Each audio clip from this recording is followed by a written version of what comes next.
আগে জানতে হবে মাউলুদ শরীফ মিলাদুন নবী সাল্লাল্লাহু আলাইহি ওয়াসাল্লাম কাকে বলে। যেমন আমরা বেশিরভাগ জানি ঈদে মিলাদুন নবী, তাই কি না?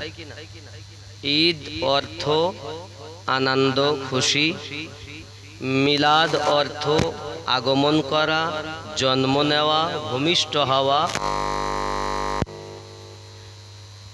তার মানে হলো মিলাদ বা মাউলুদ। নবী অর্থ অদৃশ্যের সংবাদদাতা। কেউ বলেছেন নবী অর্থ নবী, নবী অর্থ হলো অদৃশ্যের সংবাদদাতা। আল্লাহ যত সংবাদ তাকে দিয়েছেন সমস্ত সংবাদ তার উম্মতের মাঝে নবী পৌঁছিয়ে দিয়েছেন। নবী অর্থ কি? অদৃশ্যের সংবাদ দাতা। তো যদি আমরা নবী মানে নবী করি, তাহলে ঈদে মিলাদুন নবীর বাংলা অর্থ দাঁড়ায় আমাদের নবীর আগমনের আনন্দ। তাই তো নাকি? কথা বলেন না কেন? কাদের নবীর আগমনের আনন্দ? কাদের নবী? জোরে বলেন, কাদের নবী? তাহলে আমাদের নবী আগমন করেছেন, আমরা আনন্দ করব। আল্লাহ কি আনন্দ করতে বলেছেন? জি বলেছেন। সর্বপ্রথম আল্লাহ করেছেন প্রমাণ কোরআন শরীফ। কোরআন মাজিদের 3 নাম্বার সূরা, সূরাটির নাম সূরায়ে আল ইমরান, আয়াত নাম্বার 71। কত? এই 81 নাম্বার আয়াত। আল্লাহ পাক বলছেন বিসমিল্লাহির রহমানির রহিম وَإِذْ أَخَذَ اللَّهُ مِيثَاقَ النَّبِيِّينَ لَمَا آتَيْتُكُمُ الْكِتَابَ وَالْحِكْمَةَ ثُمَّ جَاءَكُمْ رَسُولٌ।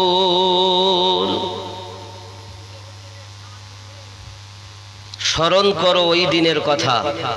কোন দিন? যেদিন আল্লাহ 1,24,000 নবীগণের রূহকে একত্রিত করে আল্লাহ পাক বললেন কি? স্মরণ করো ওই দিনের কথা।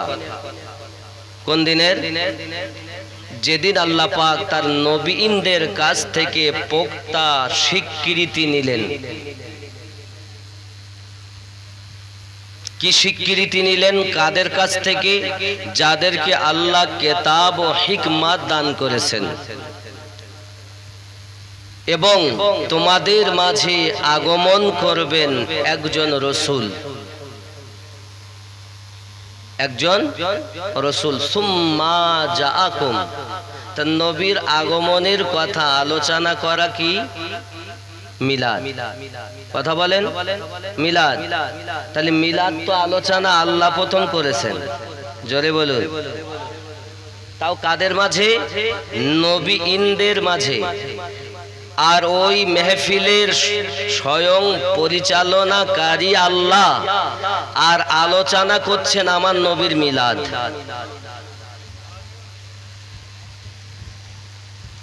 কোথায় আছে? কোরআন শরীফে।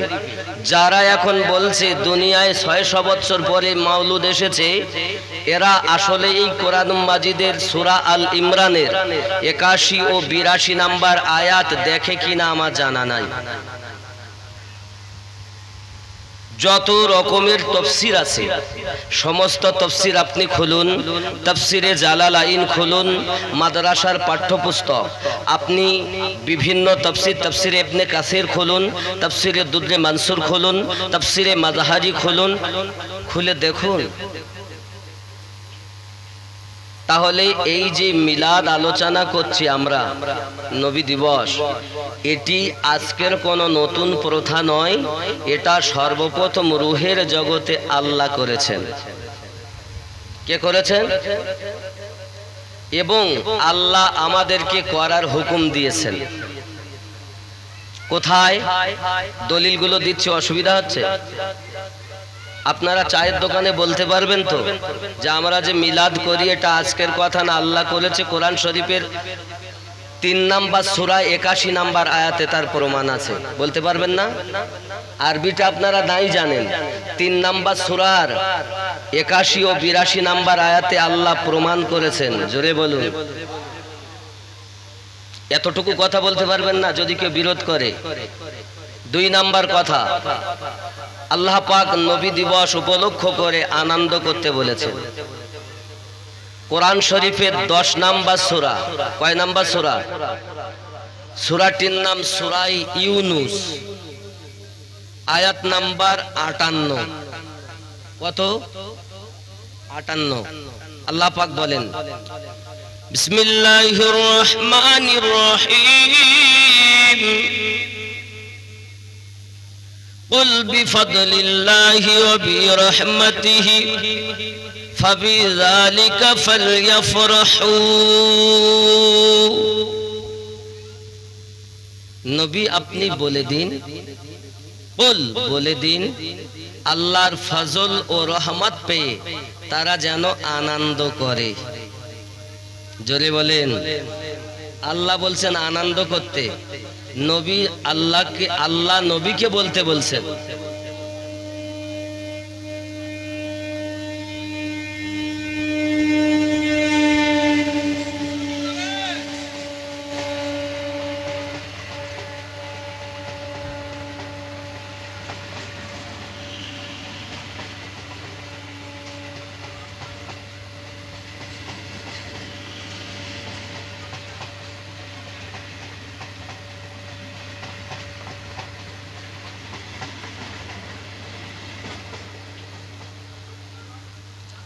এই আয়াতের ব্যাখ্যায় ইমাম আসাকির, ইমাম মারুদিয়া, আব্দুল্লাহ বিন আব্বাস রাদিয়াল্লাহু তাআলা আনহু থেকে ব্যাখ্যা এনে বলছেন, আল্লাহর ফজল বলতে আল্লাহ পাকের কোরআন শরীফ, আর রহমত বলতে আমাদের নবী, ওয়া মা আরসালনাকা ইল্লা রাহমাতাল লিল আলামিন। আল্লাহ বলেন, নবী গো আমি আপনাকে পাঠাতাম না, আমি আপনাকে পাঠিয়েছি সারা জাহানের জন্য রহমত করে। তাহলে আল্লাহ নিজে বলছেন আনন্দিত হতে, তাহলে আমরা নবী পেয়ে আনন্দ না দুঃখিত? এখন যদি কোন নবীর দুশমন বলে নবীর আগমনে আনন্দ করা যাবে না, তারা আল্লাহর কোরআন মাজিদের খেলাফ কথা বলল। আয় আল্লাহ, আমরা যদি নবীর আগমনে আনন্দ করি, কোরআন পেয়ে যদি আনন্দ করি, আপনি কি দিবেন? আল্লাহ পাক বলছেন, হুয়া খায়রুম মিম্মা ইয়াজমাউন, তোমরা যাহা উপার্জন করে রেখেছো আমি আল্লাহ তার থেকে বেশি দেব। ধরে বলেন, তাহলে আমরা যা করেছি, আল্লাহর নিয়ামত পেয়ে যত শুকরিয়া করেছি, তার থেকে বেশি যখন আনন্দ করব আল্লাহ বেশি দিবেন। সূরা মানে 10 নম্বর সূরার 58 নম্বর আয়াতে আল্লাহ প্রমাণ করেছেন। জোরে বলেন। এতটুকু কথা বাংলা বলতে পারবেন না? লোক জিজ্ঞাসা করলে পারবেন না? যে আনন্দ করার কথা আল্লাহ বলেছেন এবং বেশি বেশি দেবেন এটাও আল্লাহ বলেছেন। সেটাও কোথায় আছে? 10 নম্বর সূরার 58 নম্বর আয়াত। আসুন। গুঞ্জ উঠি সদায়ে মারহাবা, আ গয়ে হুজুর আ গয়ে, আ গয়ে হুজুর আ গয়ে। গুঞ্জ উঠি সদায়ে মারহাবা, আ গয়ে হুজুর আ গয়ে। জশ্ন ঈদ बारबी मना, आ गए हुजूर आ गए। जोरे बोलो। जश्न ईद মানে 12 তারিখের আনন্দ করো। কেন? আ গয়ে হুজুর আ গয়ে, জোরে বলে। अर्श फर्श में थी गुफ्तगू, मैं बड़ा हूँ या है बातू। आकाश আর জমিনে তর্ক হচ্ছে, তুই বড় না আমি বড়। তখন জমিন বলছেন, কি বলছে? हाँ अब हूँ मैं बड़ा, आ गए हुजूर आ गए, आ गए हुजूर आ गए। जश्न ईद बारबी मना, आ गए हुजूर आ गए। जोरे बोलो। হে বাবা, কাবার নিকটে যখন গেছে তো কাবার মূর্তিগুলো সেজদায় পড়ে গেছে। পূজারী যে ছিল সে লাফ মেরে চেঁচিয়ে উঠেছে আর সব কাঁপতে লেগেছে। थर थराए कांपने लगा, चीख उठी पुजारी क्या हुआ। सब कांपছে আর পূজারি চেঁচিয়ে উঠেছে। थर थराए कांपने लगा, चीख उठी पुजारी क्या हुआ। बूत कह के सजदे में गिरे, आ गए हुजूर आ गए, आ गए हुजूर आ गए। जोरे बोलो। আপনারা এও শুনেছেন নবী পাক ইন্তেকালে মানে দুনিয়ায় আসার আগে মেয়ে যদি জন্ম নিত তাদেরকে জীবিত পুঁতে দিত। শোনেননি? হায় হায়, আমার নবী এলেন তো কি হলো দেখো। गुंज उठी सदाए मरहबा, आ गए हुजूर आ गए, आ गए हुजूर आ गए।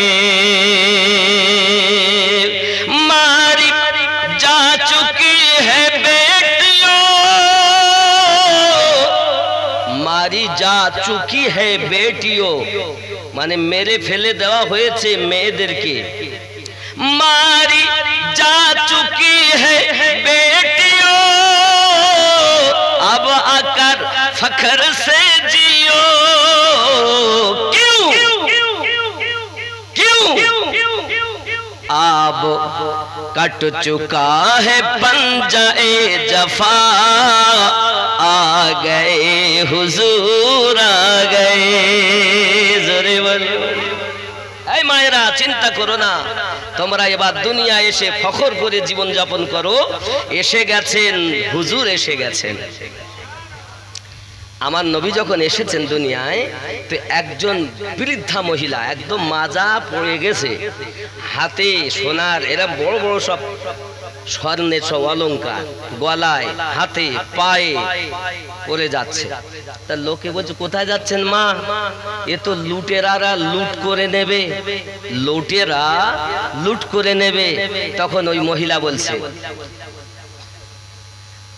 माल सर लिए गली गली, बूढ़िया बोलती हुई चली।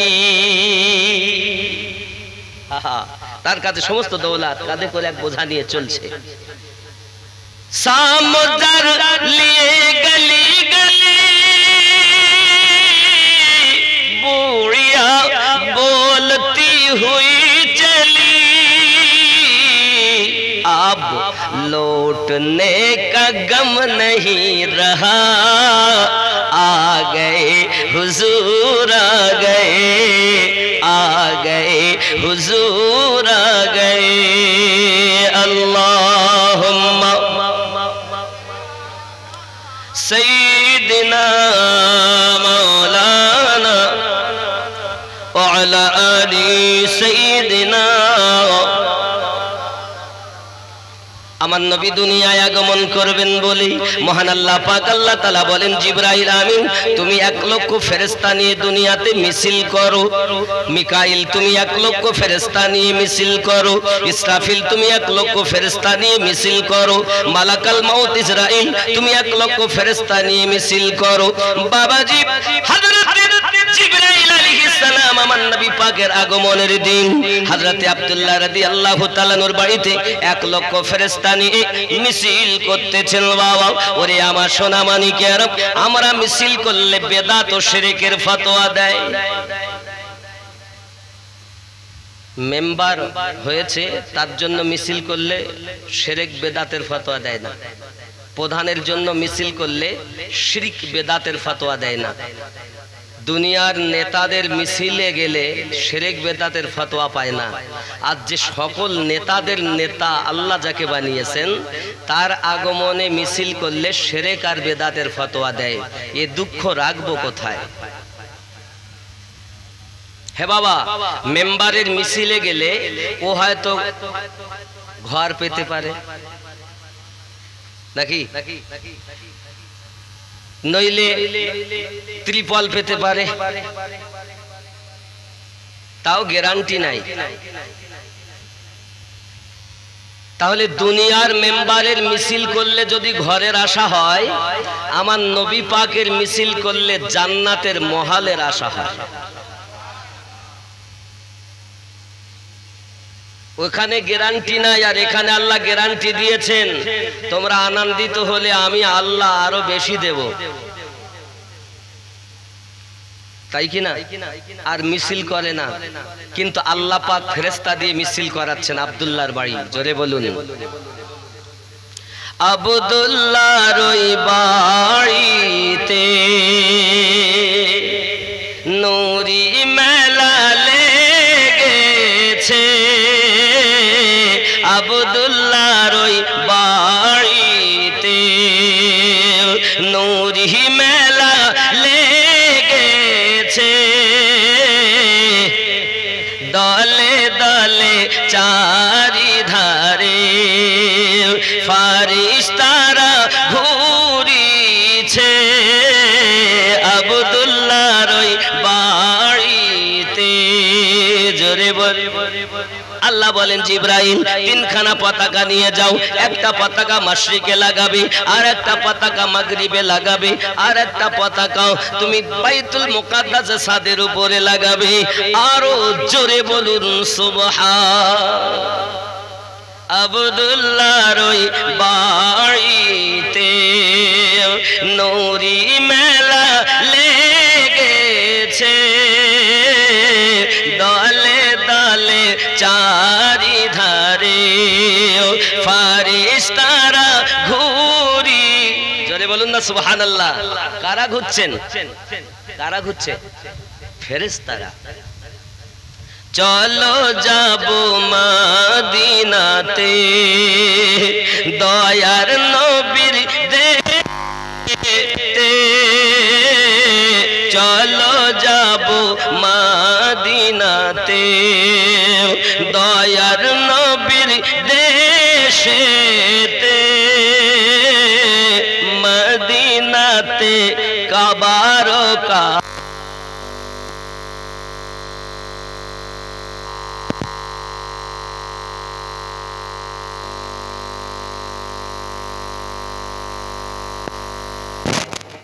মদিনাতে কাবার কাবা মোদের নবী রয়েছে, আব্দুল্লাহর ওই বাড়িতে নূরি মেলা লেগেছে। জোরে আমার নবী কথা শুনে ওমর যায় কি করতে? মারার জন্য। শুনেছেন না? ওমর রাদিয়াল্লাহু তাআলা আনহু হাতে তলোয়ার নিয়ে। এটাই আবার ছন্দের ভিতরে হচ্ছে।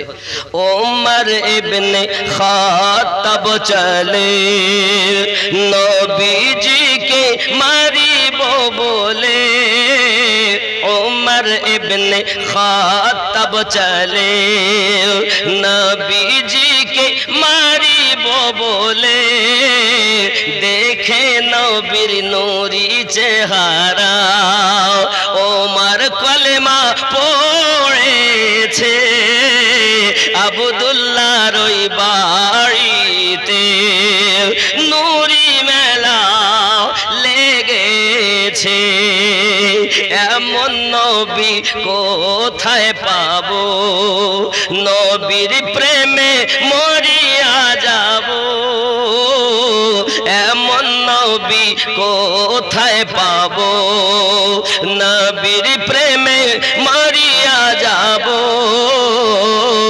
বুকে পাথর নিয়ে দেখো হযরত বেলাল বলিছে আব্দুল্লাহর ওই বাড়িতে নূরি মেলা লেগেছে জোরে বলো আব্বা অনেক কথা আমার নবী পাক সাল্লাল্লাহু আলাইহি ওয়াসাল্লাম দুনিয়া জমিনে আগমন করলেন অনেক কথা ছেড়ে দিলাম হালিমাতু সাদিয়া রাদিয়াল্লাহু তাআলা বাড়িতে লালন পালন হলেন ছেড়ে দিলাম হালিমাতু সাদিয়া রাদিয়াল্লাহু তাআলা আমার নবী পাককে আম্মা জানের কাছে খাজা আব্দুল মুত্তালিবের বাড়িতে দিয়ে গেলেন ওখান থেকে স্টার্ট জীবনী জোরে বলো কারণ আমি যদি নবী জন্ম থেকে এই পর্যন্ত আসতে চাইতে কম করে 4 থেকে 5 ঘন্টা সময় ওখানে যাবে কথা বুঝতে পেরেছেন এবার আমি ওখান থেকে বলবো হযরতে আম্মা আমিনা রাদিয়াল্লাহু তাআলা আনহার কাছে আমার দয়াল নবীর বয়স তখন 6 বছর যুবকের প্রিয় নবী সাল্লাল্লাহু আলাইহি ওয়াসাল্লাম আম্মা জানকে বলেন আম্মা আমার আব্বা জানকে আমি দেখব দাদু হযরত হযরত আব্দুল মুত্তালিবের কাছে বারবার যখন যান দাদু বড় খেদমত করেন মোহাব্বত করেন আদর করেন সোহাগ করেন যত্ন করেন খাজা আব্দুল মুত্তালিব রাদিয়াল্লাহু তাআলা আনহুর কাছে বাবা আমার থাকেন আম্মা জানের কাছে থাকেন বারবার মায়ের কাছে যখন আপনার আবদার করছেন আয় আম্মা জান আমার আব্বা জান কোথায় আমি যাব দেখব আম্মা জান বলেন মায়ে বাবা মুস্তাফা তোমার আব্বা দুনিয়া থেকে ইন্তেকাল করেছেন অমুক জায়গাতে আব্বাকে দেখব আব্বার মাজার জিয়ারত করতে যাব সঙ্গে সঙ্গে হযরতে আমিনা রাদিয়াল্লাহু তাআলা আনহা একদিন শ্বশুর আব্বাকে খেতে দিয়েছেন কি দিয়েছেন খেতে দিয়েছেন দেওয়ার পর খাজা আব্দুল মুত্তালিব খাওয়া শুরু করেছেন আমি রাসূলের জীবনী শুরু করেছি কিন্তু এখান থেকে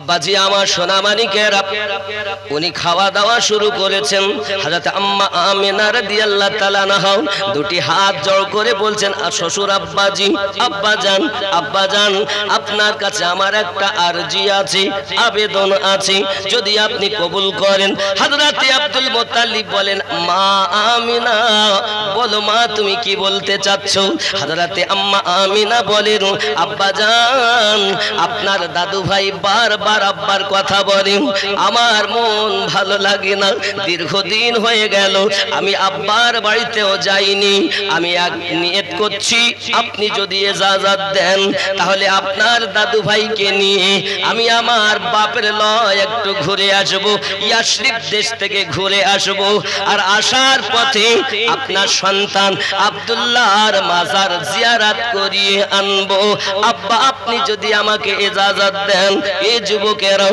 এতটুকু কথা যখন খাজা আব্দুল মুত্তালিব শুনলেন সঙ্গে সঙ্গে বলতেছেন এমন চোখ দিয়ে টপ টপ করে পানি ঝরতেছে বাবা চোখের পানি প্লেটে খাবার পাত্রেতে পড়ে যাচ্ছে আম্মা আমিনা বলেন আয় আমার আব্বাজি আপনি যদি যেতে না দিতে চান আমি যাব না দয়া করে আপনি কাঁদবেন না আমি আমিনা সব সইতে পারি গো আপনার চোখের পানি সহ্য হয় না হযরত আব্দুল মুত্তালিব বলেন মা আমিনা আমি তোমাকে দাওয়ার জন্য বাধা দিতে পারি না তবে তুমি যখন আমার কাছে বিদায় চেয়েছো আমার একটি কথা মনে পড়ে গেছে মা শুনে রাখো আমাদের এই বংশের ভিতরে সম্মানিত ছেলে ছিল যার নাম ছিল হযরত বনি হাশিম সেও তেজারতে গিয়ে ফিরে আসেনি তারপরে এই পরিবারের সবথেকে সম্মানিত ভালো ছেলে ছিল হযরতে আব্দুল্লাহ,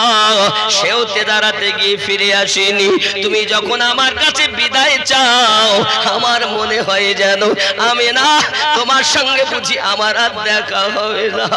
এই জন্য আমি কাঁদি, এই জন্য আমি কাঁদি। আমার বেটা আব্দুল্লাহর কথা মনে পড়ে গেল, আমার বেটা আব্দুল্লাহর কথা মনে পড়ে গেল। যুবকেরা, শ্বশুর আর বৌমাতে কত মায়া একটুখানি দেখুন। শ্বশুরের এই কান্না দেখে বৌমা বলছেন, আজকালকার বৌমা না যে শ্বশুরকে ভাত দিতে চায় না, এখানকার মায়েরা ভালো, এরা শ্বশুর শাশুড়িকে খুব ভালোবাসে। ও আমার আম্মা জানো খালা, শুনে নেন রাতের বেলা আমরা নবী দিবস মানাতে এসেছি বাবা, নবী দিবস উদযাপন উপলক্ষে এসেছি। আমার নবীর জিন্দেগি থেকে আমাদেরকে শিক্ষা নেওয়া উচিত। পৃথিবীর জমিনে আমার নবী পাকের জিন্দেগিটা হলো আমাদের জন্য মডেল, আমাদের জন্য স্যাম্পল। এই স্যাম্পলটা যদি আমরা নিজের জীবনে বাস্তবায়ন করতে পারি, দুনিয়া তো ভালো, আখিরাতও জান্নাতি। আম্মা আমিনা রাদিয়াল্লাহু তাআলা আনহা বলছেন, আব্বা জান না আমি যাব না। আপনি যেহেতু কাঁদছেন, আপনার মনে ব্যথা, আমি যাব না। খাজা আব্দুল মুতাল্লিব বলছেন, আমি যদি এরকম করি তাহলে তো বৌমা যাবে না। আর আমার দাদু ভাই যে আব্বা আব্বা করে কাঁদে, তার তো আব্বারও রওজা জিয়ারত হবে না। তো উনি বলছেন, বৌমা চিন্তা নেই, তুমি যাও মা, তুমি যাও।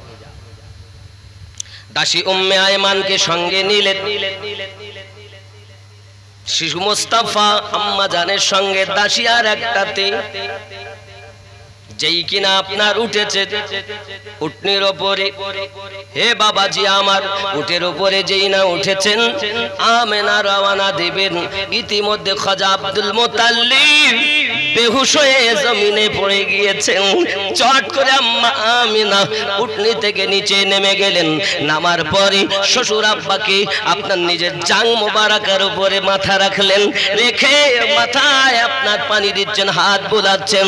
অনেকক্ষণ পর যখন হুঁশ ফিরে এলো, সঙ্গে সঙ্গে বলছেন, আব্বাজি আপনার এই হালাতে আমি আমেনা চলে যেতে পারি না, আমি থাকতে চাই।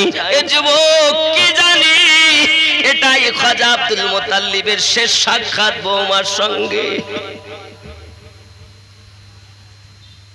আল্লাহ পাকের খেলা। নবী দো জাহান সাল্লাল্লাহু আলাইহি ওয়াসাল্লামের আম্মাজি শ্বশুর আব্বাকে বলছেন, আব্বা জান আমি যেতে চাই না, আপনার এই হালাতে আমার মন চায় না, মন সরে না। খাজা আব্দুল মুতাল্লিব বলেন, আমি যদি এমনি করে কাঁদতে থাকি আমার বৌমা বুঝি যাবে না। জোর করি বললেন, বৌমা তুমি যাও, বেশি দেরি করবে না, তোমার আশায় আমি পথে থাকবো, তোমার আশায় আমি পথে থাকবো, কারণ তুমি ছাড়া আমার আদর করার মতো আর কেউ নাই তোমার মতো। হযরতে আব্দুল মুতাল্লিব রাদিয়াল্লাহু তাআলা আনহু আপনার বৌমাকে বিদায় দিলেন। বৌমা আবার আপনার কিনা শ্বশুর আব্বার কদম বুসি করে বিদায় নিয়ে যেই না আপনার উটের উপরে উঠে চেপেছেন, খাজা আব্দুল মুতাল্লিব যতদূর দেখতে পান, যতদূর চোখে দেখতে পান, বৌমাকে দেখতেই আসেন। যত সময় পাহাড়ের আড়াল না হয়েছে, তত সময় আব্দুল মুতাল্লিব বৌমাকে দেখতেছে।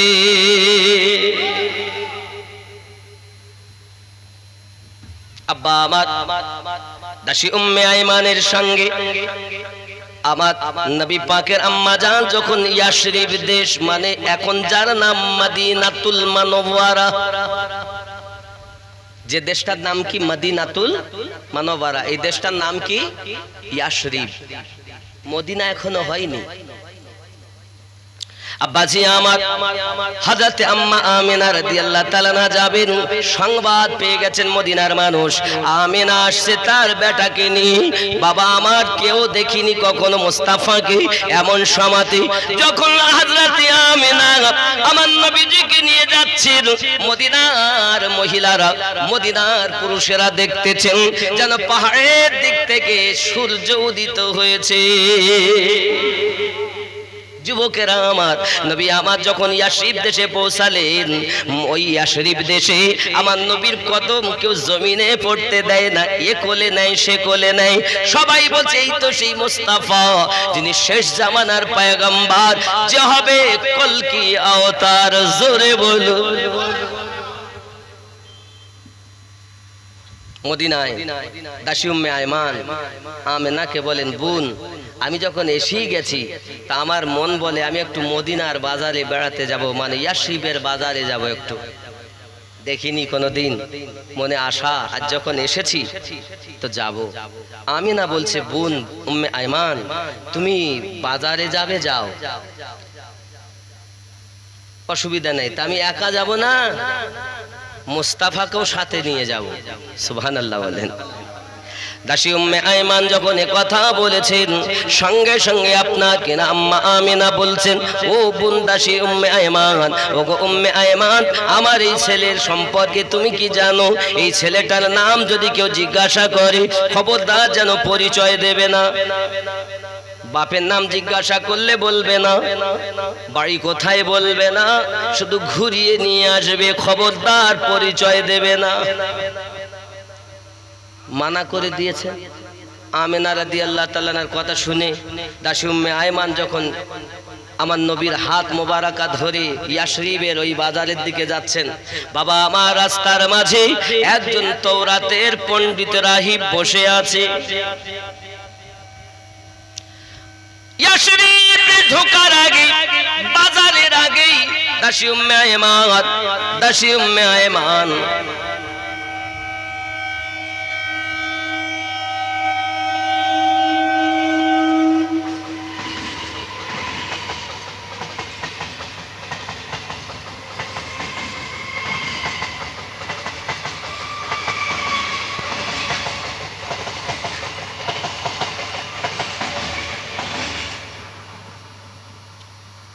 आप दोनों जहां में नजर आया ही नहीं, आप दोनों जहां में नजर आया ही नहीं, क्योंकि अल्लाह ने और कोई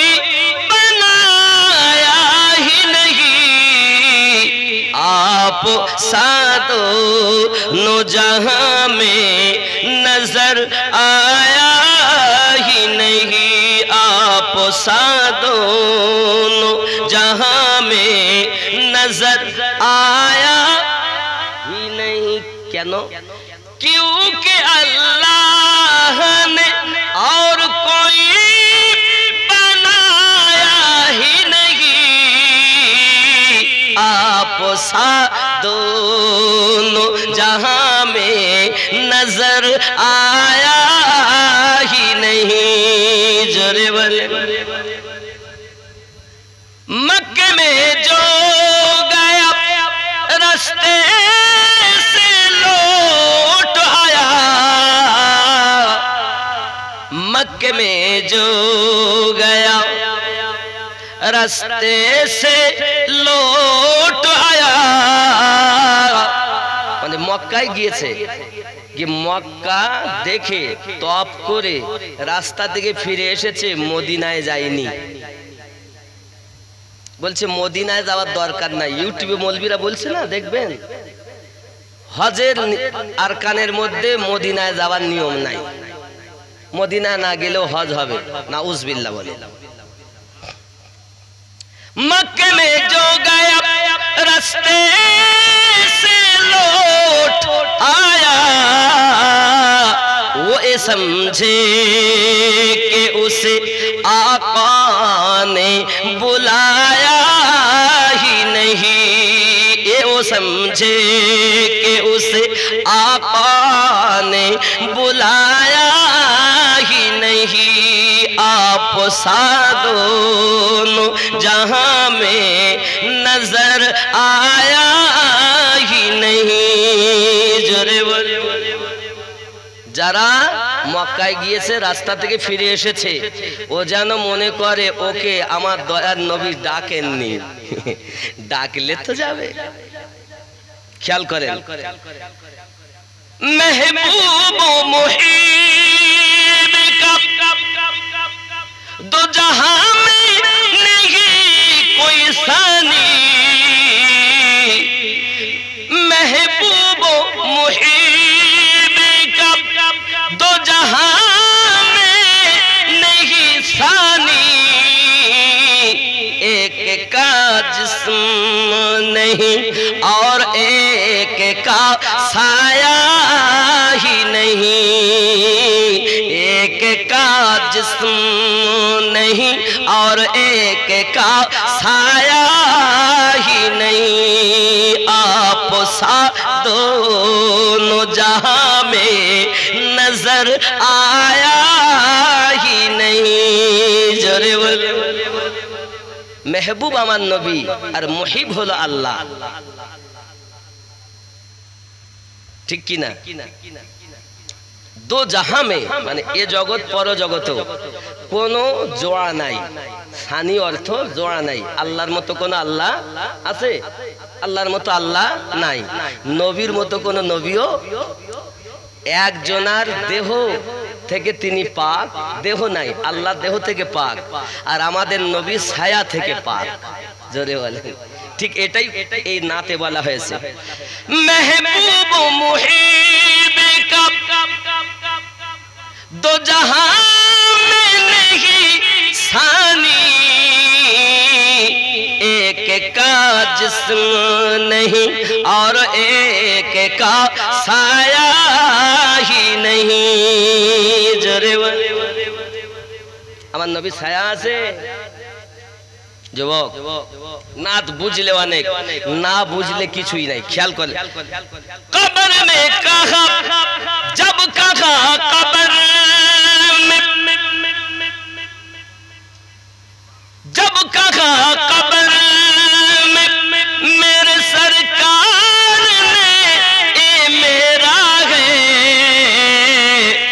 फिर नकीरों ने मुझे हाथ लगाया ही नहीं, आप सा दोनों जहां में नजर आया ही नहीं। কবরে যখন গিয়েছি নবী যখন বলেছেন ও আমার, তখন মুনকার নাকির আমার গায়ে হাতও লাগাননি। হায় হায় হায়, जब कहा कब्र में सरकार ने ए मेरा है, फिर नकीरों ने मुझे हाथ लगाया ही नहीं। নবী যদি একবার বলে দেন কবরে প্রশ্ন হবে না, মা কুনতা তাকুলু ফি হাক্কি হাজার রাজুল, এই ব্যক্তি সম্পর্কে তোমার কি ধারণা? প্রথম প্রশ্ন তো আমার উত্তর রব্বি আল্লাহ, দ্বিতীয় প্রশ্নের উত্তর হলো আমার দ্বীন ইসলাম, তৃতীয় প্রশ্ন নবী সম্পর্কে ইনি কে। তা আমি যদি বলি নবী আমার, আর নবী যদি বলেন আমি চিনি না, তাহলে কাজ হবে? এই কথা বলেন।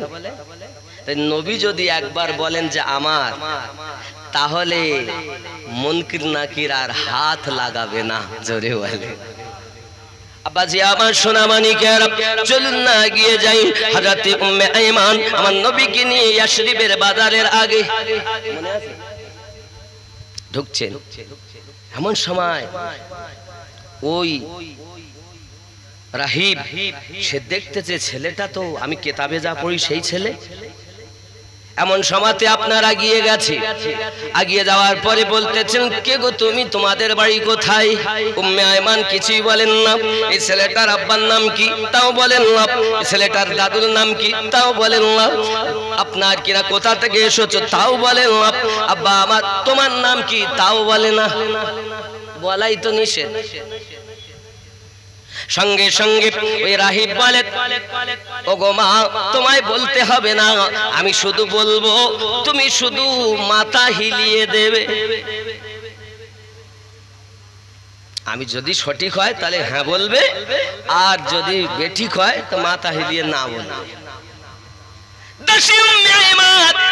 যুবকেরা ওই রাহিব যখন আপনার জিজ্ঞাসা করি বলো না এই ছেলেটার বাড়ি তো মক্কাতে, দাসী উম্মে আয়মান মাথা হিলিয়ে দেন হ্যাঁ। এই ছেলেটার দাদুর নাম আব্দুল মুতাল্লিব, এই ছেলেটার আব্বার নাম আব্দুল্লাহ, এই ছেলেটার মায়ের নাম আমেনা, এই ছেলেটা সাথে তুমি এসেছো, তোমার নাম দাসী উম্মে আয়মান। হযরত উম্মে আয়মান বলেন কেমন করে বাবুজি আপনি জানলেন? বলে তুমি বললে কি হবে, না বললে কি হবে? এই ছেলেটার সমস্ত বংশ তালিকা কোথায় যাবে, কি হবে, সব তৌরাতের ভিতরে লেখা আছে। আমি তৌরাতের হাফেজ, তৌরাত পড়ে বলতেছি। কথা বুঝতেছে আব্বাজি আমার সোনা মানিকেরা? এমনি কথা যখন আপনার কি নাম ওই রাহিব বলেছি, দাসী উম্মে আয়মান মাথা হিলিয়ে দিয়েছে। সব কিছু তো আপনি সঠিক বললেন, সঙ্গে সঙ্গে বলছেন মাথা যখন হিলিয়েছে জি হ্যাঁ সঠিক বলেছেন। সঙ্গে সঙ্গে আপনার কি নাম ওই রাহিব বলতে চাচ্ছে, দাসী উম্মে আয়মান মাগো তোমার হাত দুটি ধরে বলি মাও তুমি আগিয়ে যেও না, তুমি ইয়াসরিবের বাজারে যেও না। আমার মতো অনেক মনীষী ঋষি বসে আছে, অনেক তৌরাতের পণ্ডিত বসে আছে, জব্বুরের পণ্ডিত বসে আছে, খবরদার যেন তুমি আগিয়ে নিয়ে যাও না। হাজার হাজার দুশমন ওই বাজারে বসে আছে, তাকে যদি একাকী পেয়ে যায় তাকে কিন্তু কতল করে দেবে, তাকে কিন্তু ধ্বংস করে দেবে, যাতে দুনিয়াতে আল্লাহকে কেউ যেন না চিনতে পারে। ওগো দাসী উম্মে আয়মান আমি তোমার অনুরোধ করে বলি তুমি চলে যাও, এই শিশু মুস্তাফাকে দিয়ে তুমি বাড়িতে ফিরে যাও, নইলে অনেক দুশমন বাজারে ভরা রয়েছে। দাসী উম্মে আয়মান আমার দরুদি নবীকে নিয়ে যখন আপনার ইয়াসরিব দেশে আর গেলেন না, বাজারে গেলেন না, ফিরে যখন আপনার চলেছেন, আম্মা আমিনা রাদিয়াল্লাহু তাআলা আনহা বলেন ওগো বোন দাসী উম্মে আয়মান কি খবর, তুমি কেমন করে ফিরে এসেছো, এত জলদি কেমন করে এলে? সঙ্গে সঙ্গে বলছেন বোন আমেনা আমি গিয়েও যেতে পারলাম না, ব্যাপারটা কি? এই ঘটনা ঘটেছে। ওগো বোন আমিনা আমি তো আপনার কথা পালন করেছি, কাউকে নাম বলিনি, বংশ পরিচয় দেইনি, বাপের নাম বলিনি, দাদুর নাম বলিনি, কিন্তু এরকম সংবাদ আমাকে একজন রাহিব রাস্তার মাঝে দেয়, ডাক দিয়ে আমাকে বলতেছে তুমি শুধু তার নাম আমি বলবো, তুমি শুধু মাথা হিলিয়ে তুমি হ্যাঁ আর না বলবে। ওগো বোন আমিনা আমি শিশু মুস্তাফা দাদুর নামও বলিনি, আব্বার নামও বলিনি, আমি কিছুই বলিনি, কিন্তু সে অটোমেটিক সব কিছু বলেছে। আমি জিজ্ঞাসা করলাম বাবুজি আপনি কিভাবে এগুলো জানলেন? উনি বলেন আমি তৌরাতের হাফেজ, তৌরাত দেখে দেখে বলতেছি। আমাকে ফিরিয়ে দিয়েছে যে বাজারে যেও না, অনেক শত্রু আছে, তাকে মারবে, তাকে আঘাত করবে, নিয়ে যাও। বোন আমিনা এর জন্য আমি ইয়াসরিবে ঢুকিনি, আমি ফিরে এসেছি। আব্বাজি আমার সোনা মানিকেরা এমন করে ইয়াসরিব দেশে উনি থাকলেন, নানার লয়ে থাকলেন, আম্মা আমিনার বাপের লয়ে থাকলেন। আব্বাজি আমার সোনা মানিক আম্মা আমিনার আব্বার নাম তো জানেন, আব্দুল ওয়াহাব। আরে আব্দুল ওয়াহাব কে ছিল জানেন? আব্দুল ওয়াহাব হলো আব্দে মান্নাফের ছেলে। সুবহানাল্লাহ বলেন। এ বংশ পরম্পরায় অনেক। যাই হোক বাবাজি আমার সোনা মানিকেরা, দাসী উম্মে আয়মানে কথা বলার পরে ইয়াসরিব দেশে আর কয়েকদিন থাকলেন। থাকার পর আপনার কিনা ওখান থেকে এবার মক্কায় আবার ফিরে আসবেন বলে রওনা দিয়েছেন। আব্বা আমার মানুষজন শত্রু চতুর্দিকে। সত্য কখনো চেপে থাকে? থাকে বাবা, সত্য তো চেপে থাকবে না। চতুর্দিকে মানুষ কিন্তু সংবাদ পেয়ে গেছে অমুক ছেলে পেয়েছি, যা নুরানি চেহারা, আর আমার নবীর চেহারা তো চন্দ্রের থেকেও সুন্দর। হায় হায় হে সোনা মানিক আমার, যাই হোক না কেন আমিনা রাদিয়াল্লাহু তাআলা আনহা যদি দেখেন 14 দিন মতান্তরে 29 দিন আম্মা আমিনা রাদিয়াল্লাহু তাআলা আনহা ওই ইয়াসরিব দেশে থেকে উনি রওনা দিয়েছেন। মানুষ দেখলে এ পথে অন্য পথে যান, সে পথে মানুষ দেখলে আরেক পথে যান, এইভাবে উনি যাচ্ছেন। বাবা আমার যেতে যেতে মাকামে আবা, যেখানে আমার নবীজির আব্বাজি শুয়ে আছেন, আব্বাজি আমার ওইখানেতে দূর থেকে আম্মা আমিনা বলছেন ওগো বেটা মুস্তাফা, ওই দেখো তোমার আব্বা জানের রওজা, ওইখানে তোমার আব্বা শুয়ে আছেন। এই আব্দুল্লাহ রাদিয়াল্লাহু তাআলা ইন্তেকাল করেছিলেন না, তারপরে আম্মা আমিনাও এসেছিলেন, আব্দুল মুতাল্লিবও এসেছিলেন। এ অনেক ওই ইতিহাস অনেক গুজরে গেছে অনেক আগে। আমি এমনি বলিনি যে 5 ঘন্টা যাবে ওদিক। আপনি দেখেন আমি কতদূর নিয়ে যেতে পারি জীবনীটা। এমন সময়তে হযরত আম্মা আমিনা রাদিয়াল্লাহু তাআলা আনহা আপনার করলেন কি, বেটাকে যখন বললেন, মুস্তাফাকে বললেন, দয়ার নবীকে বললেন, আমার দরুদি নবী আমার আব্বা জানের রওজার কাছে চলে গেছেন, আব্বা আমার এমনি করে রোনাজারি করছেন তিনি। ও সোনা মানিকেরা আমার, এমনি করে দূর থেকে আম্মা আমিনা রাদিয়াল্লাহু তাআলা আনহা দাসী উম্মে আয়মানকে বলছেন, দাসী উম্মে আয়মান আমার কাছে এসো। দাসী উম্মে আয়মান যখন কাছে এসেছি, বলছে, দাসী গো আমার শরীরটা ভালো করতেছে না, আমাকে একটু ধরো। ও বাবাজিরা আমার, এমন সময়তে উনি যখন ওইখানেতে বসে পড়েছেন আর হেলান দি চোখটা একটু এটে এসেছে, হঠাৎ করে দেখতেছেন রওজার উপরে খাজা আব্দুল্লাহ আমনাকে হাতছাউনি দিয়ে ডাকতেছে।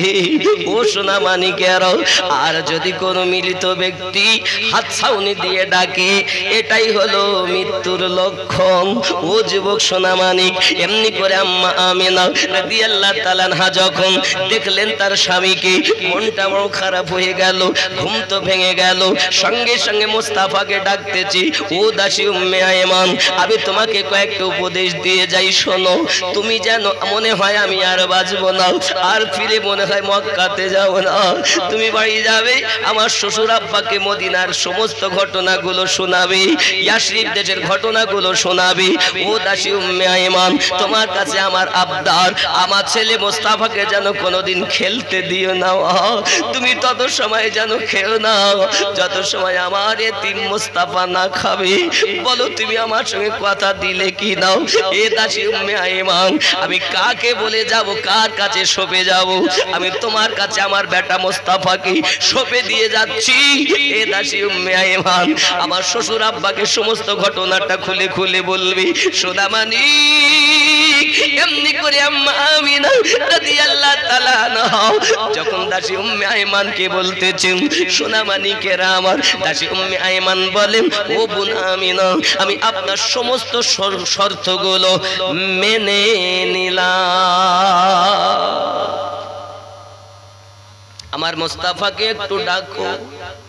দয়ার নবী যখন আপনার কিনা আম্মার কাছে এসেছেন, আম্মা আমিনা বলছেন, বাবা মুস্তাফা, প্রত্যেকটি নতুন জিনিস একদিন পুরানো হয়ে যায়। আমি দুনিয়ায় এসেছি, আমিও চিরজীবন থাকবো না, আমি দুনিয়া থেকে চলে যাব। ওগো মুস্তাফা শুনে নাও বাবা, তুমি যেন কখনো খেলতে যেও না বাবা। কেন মা খেলতে যাব না? খেলতে যখন যাবে বাবা, অনেক কথা, আল্লাহ পাক তোমাকে খেলার জন্য দুনিয়ায় পাঠাইনি। হযরত আমিনা বলে, ওগো বেটা মুস্তাফা, তুমি দুঃখ করো না, তোমার দাদুর কাছে যাবে আর পুরো সব কিছু খুলে খুলে বলবি। দাদুর কাছে থাকবে, দাদু যেভাবে তোমাকে চালায়, যাদের কাছে রাখে তাদের কাছে থাকবে। বাবা বলো তুমি খেলতে যাবে না? শিশু মুস্তাফা বলেন, আম্মাজি না না, আমি খেলতে যাব না বেটা, মনে হয় আমি আর বাঁচবো না। এমন করে কথা বলতে বলতে আম্মা আমিনা রাদিয়াল্লাহু তাআলা আনহা চিরজীবনের মতো ইন্না লিল্লাহি ওয়া ইন্না ইলাইহি রাজিউন পড়ে নিয়েছেন। দয়াল নবী ছোট বালকের মতো এত চিৎকার মেরে কেঁদেছিলেন, এত কান্না কেঁদেছিলেন রে বাবা, যেটা কবিরা লিখতেছে বাবা। শিশু নবী মায়ের পাশে বসে বসে কাঁদে রে, আর শের পায়া হিলে রে। দয়ার নবী মায়ের পাশে বসে বসে কাঁদে রে, আর শের পায়া হিলে রে। বাড়ি গিয়ে কাকে আমি ডাকিব দয়াল আম্মা, কে বা আমায় কোলে নিবে, কে বা দিবে মুখে চুমা। গর্ভে এতিম পিতা হারা মা ও চলে রে আর শের পায়া হিলে রে দয়ার নবী মায়ের পাশে বসে বসে কাঁদে রে আর শের পায়া হিলে রে আল্লাহুম্মা मोहब्बत अला अली सैयदीना আব্বাজি আমার সোনামানিকেরা হযরতে দাসী উম্মে আয়মান কাঁদতেছেন প্রিয় রাসূল আপনার কাঁদতেছেন পেটে থাকতে আব্বাস হারিয়েছেন 6 বছর বয়সে চিরজীবনের মতো আম্মা হারিয়ে ফেলেছেন দয়াল নবী আমার এমন কি বিশাল কান্না করেছেন সেখানে আল্লাহ পাক আল্লাহ তাআলা দুইজন ফেরেশতা আসমান থেকে পাঠিয়ে দিলেন জোরে বলুন ওই ফেরেশতার মাধ্যম দিয়ে আপনার কিনা হযরত আব্দুল্লাহ রাদিয়াল্লাহু তাআলা নূর মাজারের উল্টা পাশে হযরত আম্মা আমেনা রাদিয়াল্লাহু তাআলা নার মাজার মুকদ্দাসা হয়েছে জোরে বলুন না ইয়া রাসূলুল্লাহ ফেরেশতার মাধ্যমে দাফন হয়েছে আম্মা আমিনা দাফন হওয়ার পর দাসী উম্মে আয়মান একটি উট আপনার খালি আর একটিতে আপনার আমার দাসী উম্মে আয়মান আর আমার নবী চেপে আছে যুবক আমার টুকটুক করে চলে আসছেন মদিনা ইয়াশরিফ দেশে চলে আসছেন বাবা হযরত আব্দুল মুতাল্লিব রাস্তায় যদি কাউকে দেখেন জিজ্ঞাসা করেন আমার বৌমা আমেনাকে কি আসতে দেখেছো বাবা প্রত্যেক দিন লাঠি ঠেকা দিয়ে বৌমানুর দাঁড়িয়ে দাঁড়িয়ে বৌমার অপেক্ষা করে কত মায়া ছিল শ্বশুরের বৌমার সাথে যুবক হযরত আব্দুল মুত্তালিব রাদিয়াল্লাহু তাআলা আনহু এমনি করে কান্না করতে করতে আপনার কিনা তার চোখের হালাত অবস্থা অন্যরকম হয়ে গেছে বাবা হযরত দাসী উম্মে আয়মান পৌঁছালেন নবী পাক যখন পৌঁছে গেলেন পৌঁছে যাওয়ার পরে দাদুর কাছে পৌঁছি আপনার দাদু গায়ে হাত দিচ্ছেন বাবা তোমার দাদুর সাথে বলবে কিন্তু খুব ধৈর্য ধরে আস্তে আস্তে বলবে মা বলে দিয়েছিলেন তোমার দাদু হলো বৃদ্ধ মানুষ তোমা আমাকে বেশি ভালোবাসে যদি বলো হয়তো সইতে পারবে না নবী আমার দাদুর কাছে পৌঁছিয়েছেন আব্বা নাই মা নাই শিশু মুস্তাফা দাদুর কাছে পৌঁছিয়ে ফপিয়ে ফপিয়ে ডুকরে ডুকরে কাঁদছে দয়াল নবীর দাদুজি আমার দরুদি নবী পাকের গায়ে মাথায় হাত দিয়ে বলে বাবা এই দাদু ভাই মুস্তাফা বলতে হবে না বুঝতে পারছি আমার বৌমাকে আনতে পারুনি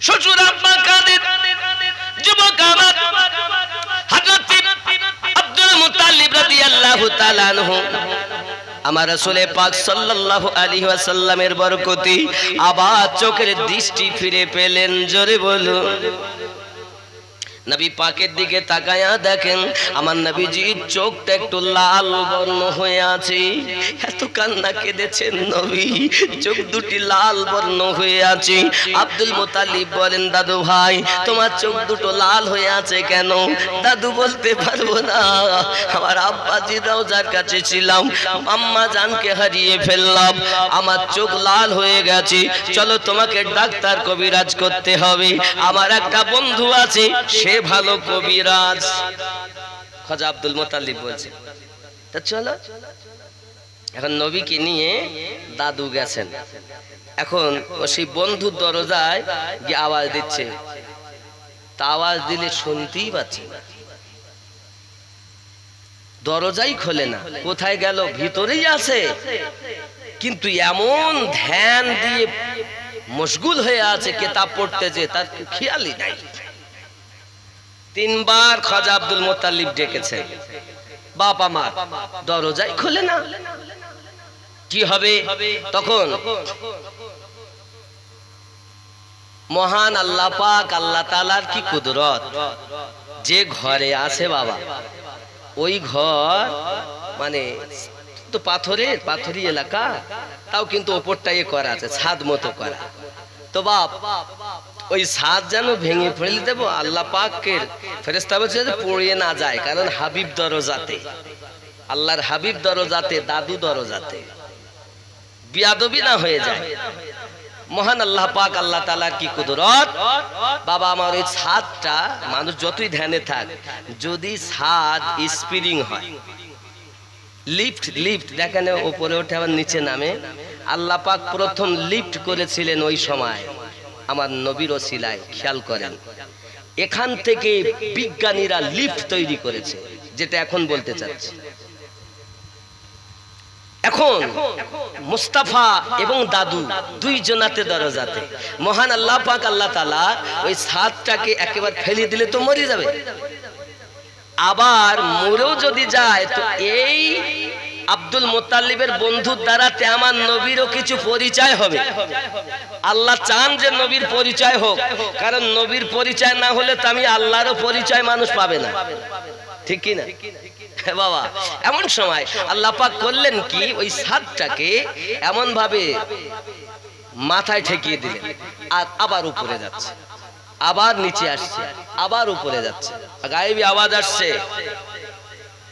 তখন দাদুর বন্ধু তওরাতের হাফেজ এত মশগুল ভাবে পড়ছিল, ও ভয়ে বাইরে এসে গেছে। সুবহানাল্লাহ। এ হলো লিফট, মাথায় লাগা আবার উঠে যাওয়া। কার বরকত? আমাদের নবীর বরকত। জোরে বলে, কথা বুঝতে পারছেন?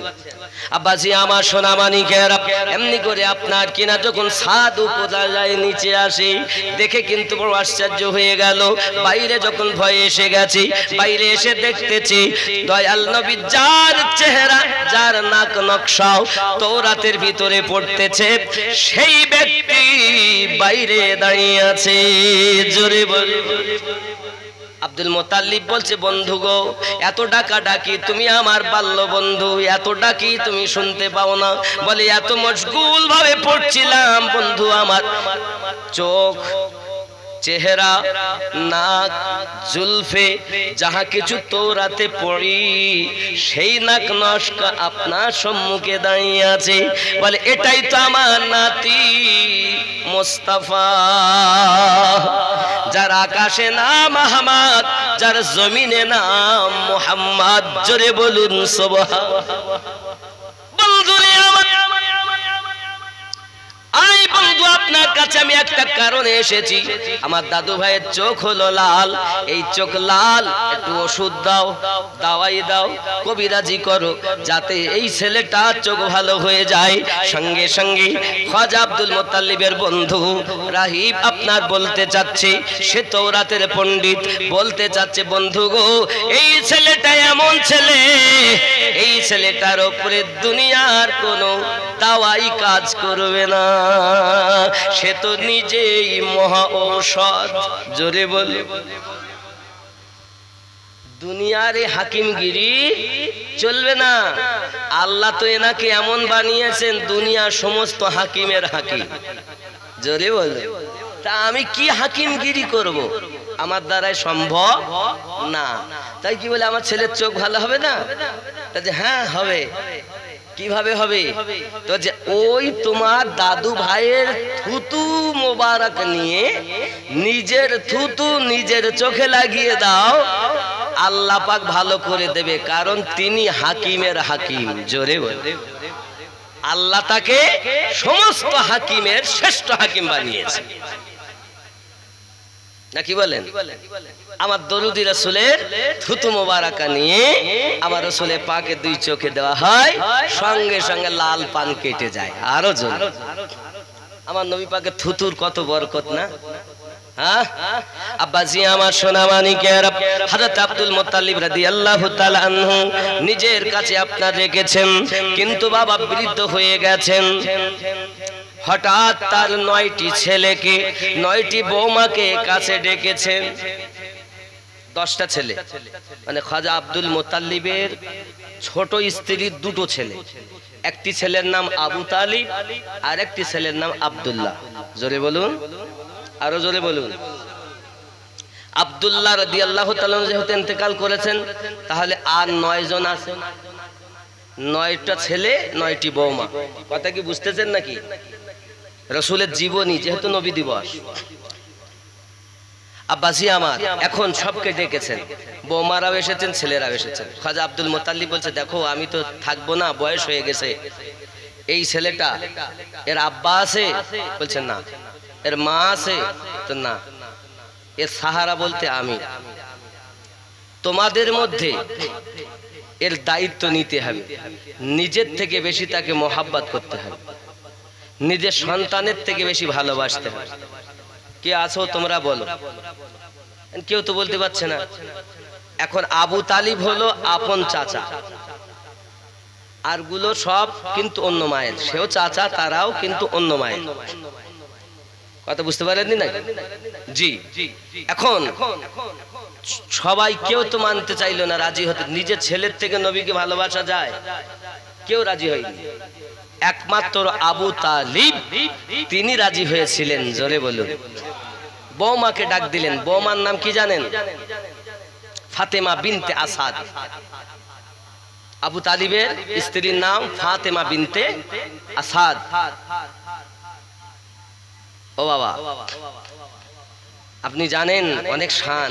ফাতেমা বিনতে আসাদ, তাকে ডেকে আবু তালিব বলছেন, বৌমা আমার দাদু ভাইকে যেন কোনো রকম কষ্ট দিয়ে না, নিজের সন্তানের থেকে ভালোবাসতে পারবে বেশি। ফাতেমা বিনতে আসাদ বলেন, আব্বাজান আপনি দোয়া করেন, আমি ফাতেমা বিনতে আসাদ নিজের সন্তানের থেকে, নিজের জীবনের থেকে মুস্তাফাকে বেশি মোহাব্বত করব। জোরে বলুন সুবহানাল্লাহ। আল্লাহুম্মা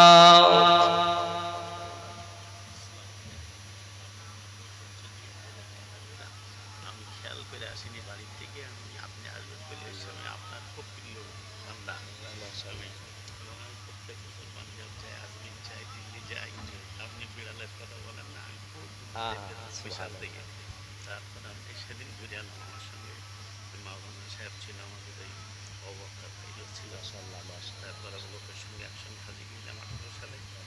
গত বছর আমার আমরা গিয়েছি। আপনার ফোন নাম্বারটি দিয়ে দেন।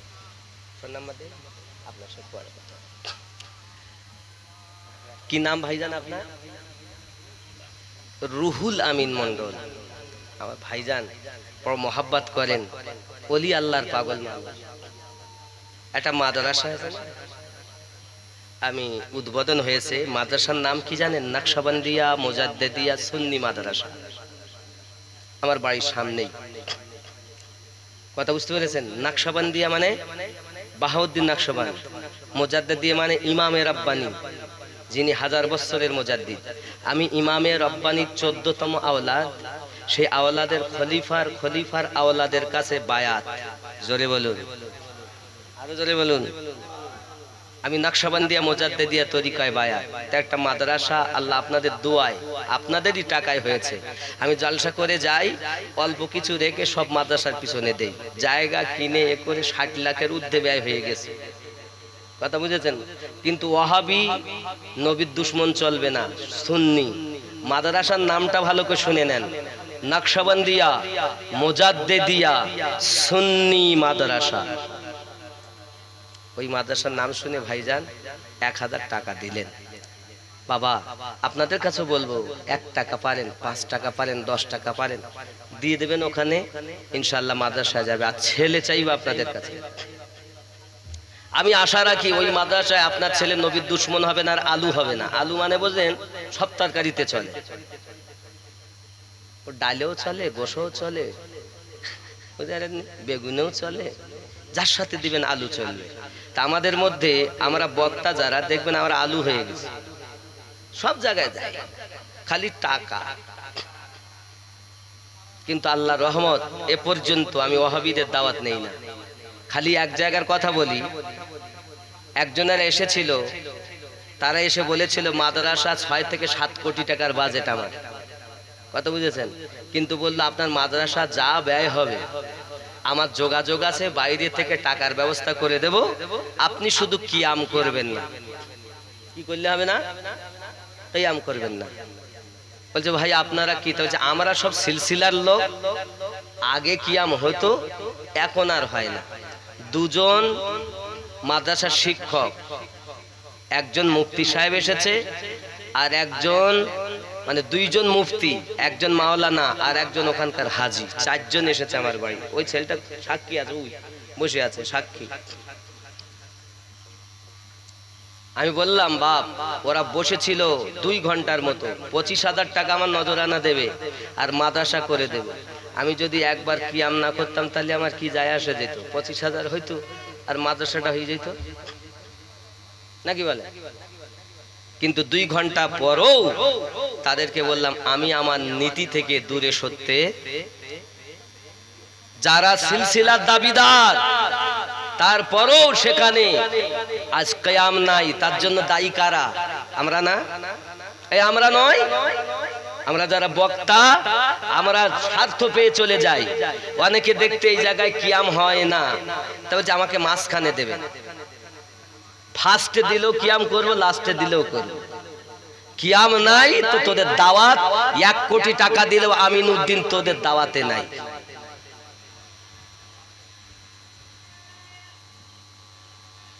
আমরা কিয়াম ফরজ মনে করে করি না, আমরা রাসূলে পাকের মোহাব্বতে মিলাদ ও কিয়াম করি। জোরে বলুন। আমার কথা রাগ করছেন বাবা? যাই হোক, একটু দরুদ শরীফ আল্লাহুম্মা রেখে দাও।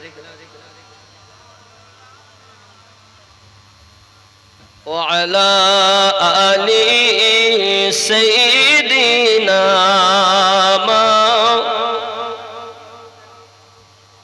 বাবজি আমার নবী পাক সাল্লাল্লাহু আলাইহি ওয়াসাল্লাম সেখানে বসে দাদুর সঙ্গে এবং চাচা চাচি আম্মারা বসে খাজা আব্দুল আপনার কিনা আবু তালিব নিজে দায়িত্ব নিয়ে নিলেন। ফাতেমা বিনতে আসাদ তিনি দায়িত্ব নিয়ে নিলেন, সন্তানের থেকে বেশি মহব্বত করব। যুবক আমার বাড়িতে নিয়ে গেলেন, যত্ন আপ্যায়ন করে আমার নবীকে লালন পালন করেন। বাবা আমার যখন আমার নবী পাক সাল্লাল্লাহু আলাইহি সাল্লামের 8 বছরের মতো বয়স হয়েছিল, 8 বছরের মতো বয়স হয়েছে, দাদুজি দুনিয়া থেকে ইন্তেকাল করেন। কিতাব লিখতেছে ওই সময় খাজা আব্দুল মুত্তালিবের বয়স ছিল 120 বছর। কত কত? 120 বছর বয়সে দাদু আব্দুল মুত্তালিব ইন্তেকাল করেছিলেন। পুরো দায়িত্বটাই আমার নবী পাকের নিয়েছিলেন আবু তালিব এবং তার স্ত্রী। আরো জোরে বলুন সুবহানাল্লাহ। আব্বাজি আমার সোনামানিকেরা, অনেক কথা পৃথিবীর সরজমিনে আমার আপনার নবী সাল্লাল্লাহু আলাইহি ওয়াসাল্লামের দায়িত্ব যখন নিয়েছেন, চাচা বা কোথায় যাবেন? চাচা আবু তালিব বলেন আমি ব্যবসায় যাব তেজারাতে। নবী পাক বলেন চাচা আমিও যাব। মুস্তাফাকে তো আপনার নিয়ে যেতে চান না, কিন্তু বাবা মা যাবেন, চাচা ছাড়া তিনি থাকবেন। যুবক আমার আম্মাজি ফাতেমা বিনতে আসাদ তিনি আসার সময় একটা পাত্রতে আপনার কিনা খাবার দিলেন ভরে, একটা পাত্রে কেটলি মনে করুন, টিফিন বাক্স মনে করুন, একটা পাত্রে খাবার দিলেন। মুস্তাফা রাস্তায় যাবে, ক্ষুধা লাগলে খাবে, আরো কিছু খাবার দিলেন আমার মুস্তাফা যেন কষ্ট না হয়। যুবক আমার চলে যাক, যেতে যেতে যুবক আমার কয় অনেকজন সঙ্গে সাথী পেয়ে আমার নবী পাক সাল্লাল্লাহু আলাইহি সাল্লামকে নিয়ে চাচার সঙ্গে তেজারাতে যাচ্ছেন। বাবা তেজারাতে যেতে যেতে আপনার এক জায়গাতে আপনার দেখা যায় অপেক্ষা করেন, ওইখানেতে সবাই এসে অপেক্ষা করে, একদল কাফেলা ওইখানেতে আপনার অপেক্ষা করে। বাবাজি ওইখানে একজন তাওরাতের পণ্ডিত আছে, তার নাম লিখতেছে, তার কথা বলা হয়। যুবক আমার সে বড় কৃপি, কোন মানুষকে খেয়ে দেয় কোনো দিন দেয় না, আর যদিও দেয় তো বিনা স্বার্থে দেয় না। বুঝতে পেরেছেন? তার নাম লিখছে বহিরা। বুঝতে পেরেছেন? এই বহিরা খুব বড় আপনার তাওরাতের পণ্ডিত। সে আপনার করে কি জানেন? দেখতেছে কাফেলা যে এসেছে, ওই কাফেলার মাঝে ছেলে এসেছে যার মাথার উপরে এক টুকরো মেঘ ছায়া করে আছে। দূর থেকে দেখেছে, ফলো করেছে, আর ওইখানেতে উঁচু জায়গায় পাথরের উপরে বসে গেছেন।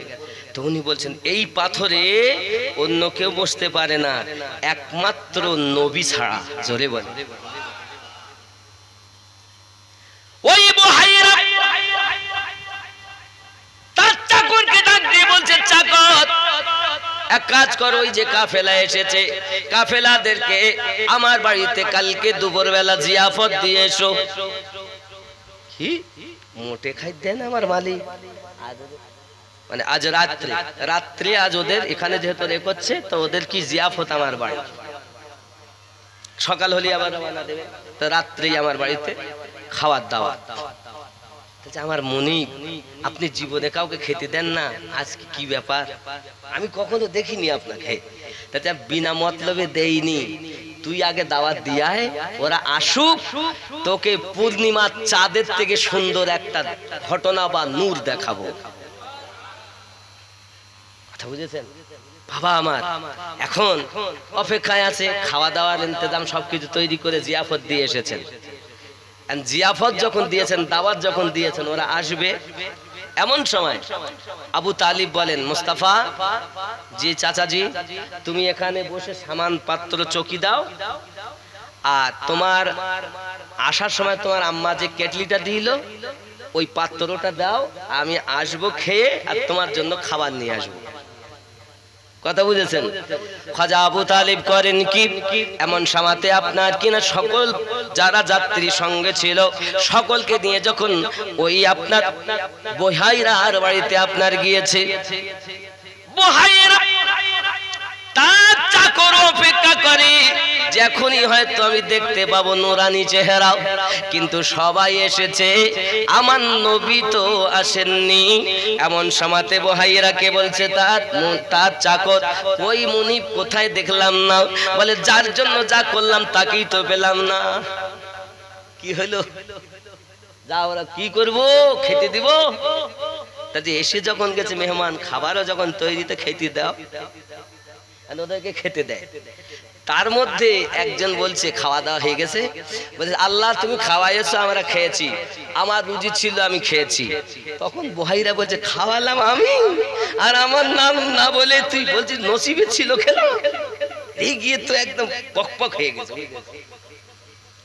বন্ধু আমার বুহাইরা রাগ করে আছে, যুবক আমার এমনি অবস্থার মাঝে আপনার কিনা তাকে যখন বকাঝকা করে, আবু তালিব বলেন বকবেন না, সে বোঝে না, জানে না, তাই বলেছে।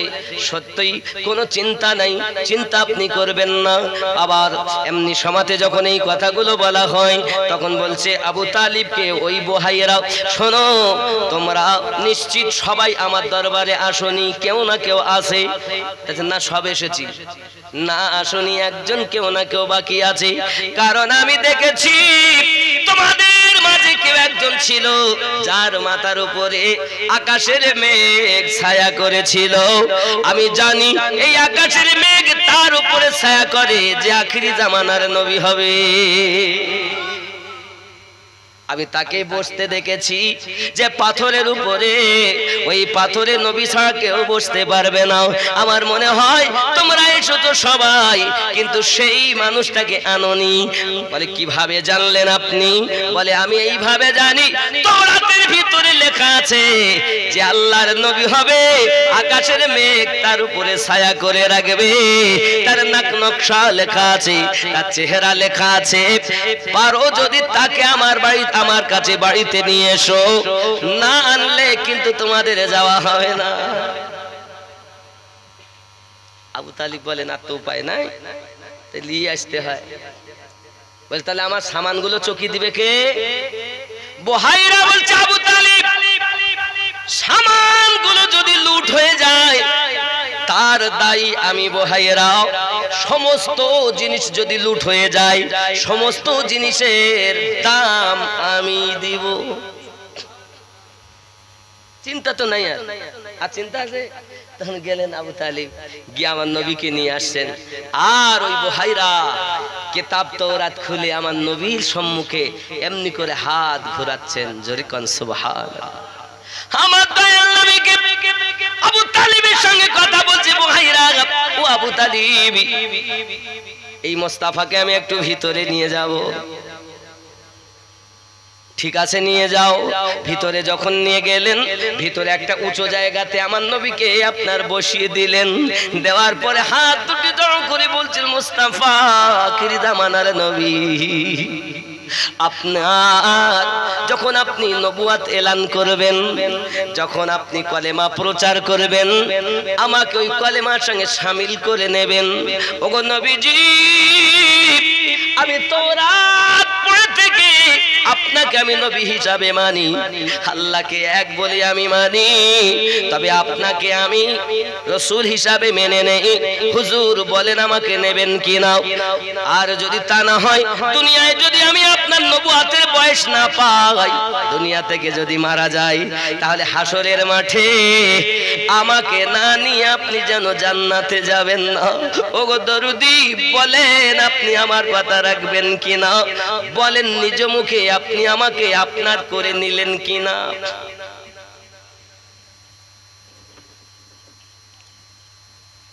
दुनिया हमें अपने जब अपना बनाया है, दुनिया में आपने जब अपना बनाया है, महशर में भी कह देना ये है मेरा दीवाना। জোরে বলো। এই আকা, দুনিয়ায় যখন আপনি আমাকে নিজের করে নিয়েছেন, তা হাসরের মাঠেও আপনি একবার বলবেন এ বুহাইরা আমার দিওয়ানা। জোরে বলুন। আব্বাজি আমার সোনা মানিকের, এমনি করে যখন বুহাইরা আমার দরুদি নবী সাল্লাল্লাহু আলাইহি ওয়াসাল্লামের খুব মোহাব্বত প্রচার করলেন, প্রকাশ করলেন, আব্বা আমার সোনা মানিক নবী দোদাহ সাল্লাল্লাহু আলাইহি ওয়াসাল্লাম আবু তালিব রাদিয়াল্লাহু তাআলা আনহুর সঙ্গে আব্বা আমার চাচাজির সঙ্গে তেদারাতে যান। ওই তেদারাতে আপনার বহু লাভবান হয়। আব্বা আমার অনেক কথা আমার রাসূল করিম সাল্লাল্লাহু আলাইহি ওয়াসাল্লামের এই তেদারাতে যাওয়ায় বহু লাভবান হয়ে তিনি এসেছিলেন। আরো জোরে বলুন ইয়া রাসূলুল্লাহ, আল্লাহুম্মা সাইয়্যিদিনা মাওলানা মুহাম্মদ ওয়া আলা আলিহি।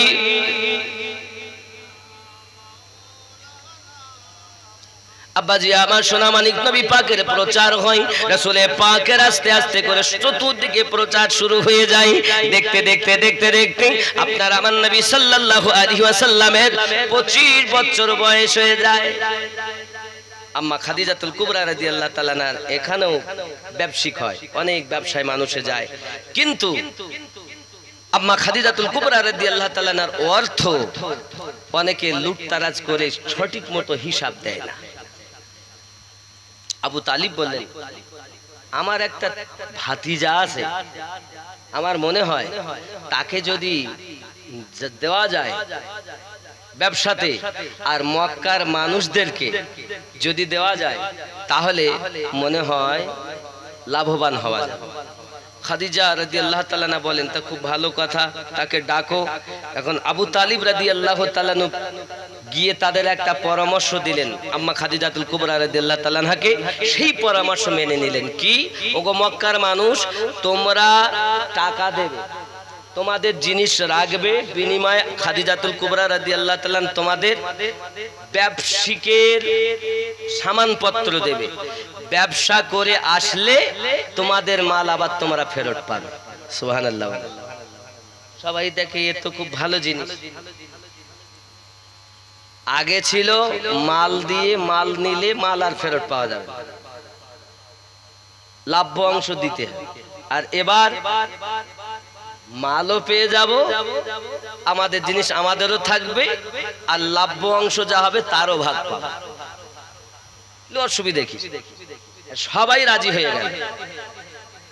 এই দলে পৃথিবীর জমিনে হযরত আম্মা খাদিজাতুল কুবরা রাদিয়াল্লাহু তাআলা আনহা তার একজন আপনার কিনা দাসী ছিল বাবা। সেই দাসীকে বলতেছে, দাসী এই যে ব্যবসাতে দাঁড়াতে যাবে জেনে রাখো তার মধ্যে একটি ছেলে আছে যার চেহারাটা নুরানি চেহারা, এই ছেলেটার সঙ্গে তুমি থাকবে, তার চলা বলা ওঠা বসা সমস্ত কিছু আমাকে এসে খবর দেবে। আর আমি তোমাকে ব্যাগের ভিতরে যাও, আলমারির ভিতরে দেখো বাদশাহী লেবাস রাখা আছে, ওই লেবাসটা যদি তুমি তাকে পরাতে পারো তাহলে তোমাকে আমি ফ্রিতেই মুক্তি দেব। টাকা দিয়ে তো মুক্তি হয়, আর এখানে ফ্রি মুক্তি হবে। দাসী বলে, ওগো আমার মুনিব আম্মা খাদিজাতুল কুবরা রাদিয়াল্লাহু তাআলা আনহা, আমি চেষ্টা করব তাকে পোশাকটা যাওয়ার সময় পরানোর। সাথে আবু জাহেল আছে, আরো দলবলে অনেক আছে বাবা। সোনামানিকেরা আমার, এখন দেখা গেল সবাই যখন এক জায়গায় হয়ে আপনার এক জায়গাতে বসেছে, সবাইকে কিন্তু ফকিরি পোশাক পরতে হবে। কি পোশাক? ফকিরি।